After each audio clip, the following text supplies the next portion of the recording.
In the year 2026, the director Christopher Nolan took a 3,000-year-old poem and engineered it into a modern blockbuster. This massive production centers on Matt Damon, who plays the King of Ithaca as a man hollowed out by combat.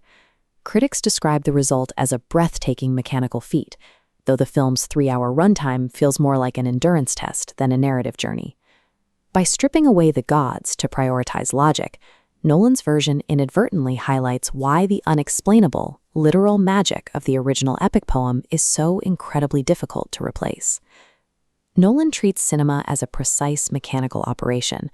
He uses nonlinear cross-cutting to simulate the fragmented, unreliable way the human mind processes memory. He grounds the epic in the archaeological reality of the Bronze Age collapse, trading mythological scale for the grit of a real historical catastrophe. Matt Damon plays Odysseus as a rationalist, a king whose internal logic has been hardened by a decade of war. This Odysseus carries a post-war burden, mirroring the guilt of J. Robert Oppenheimer, another of Nolan's figures haunted by the consequences of his own ingenuity. Mapping modern anxieties onto an ancient text showcases a total mastery of structural storytelling, but it leaves little room for the divine forces that defined the source material. Literal monsters and deities are filtered through human subjectivity and trauma, becoming psychological obstacles rather than physical ones. The tagline, "Defy the Gods," serves as a thesis for this universe. Human autonomy drives the plot, suggesting that mortal men succeed or fail based solely on their own choices. This film invites us to look under the stage, showing the internal gears and how the narrative trick is performed. It maps the mythology onto a grid, standardizing the hero's journey into a sequence of psychological triggers and logical payoffs.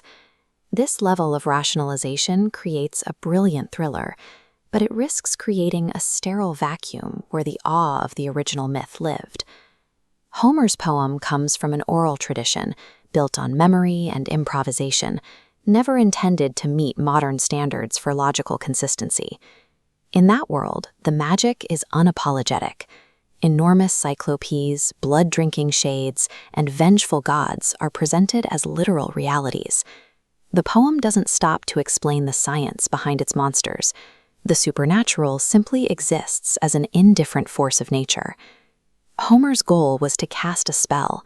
He recognized that raw, unexplained mythology taps into a primal human emotion that mechanics cannot reach. While audiences flock to Nolan's dense, industrial epics, they are simultaneously gravitating towards stories that commit completely to the supernatural without explaining their own logic. When we try to scientifically rationalize a myth, we inevitably strip away the foundational poetry that makes the story feel timeless. The obsession with knowing how a story works can break the very sense of wonder that drew us to the campfire in the first place. Nolan's Odyssey stands as a monument to uncompromising industrial ambition, but Homer's poem endures because it refuses to explain its most terrifying moments, protecting its mysteries for thousands of years. We can admire the brilliant precision of the machine, but the human imagination will always seek the untamed, unexplainable magic of the oral tradition.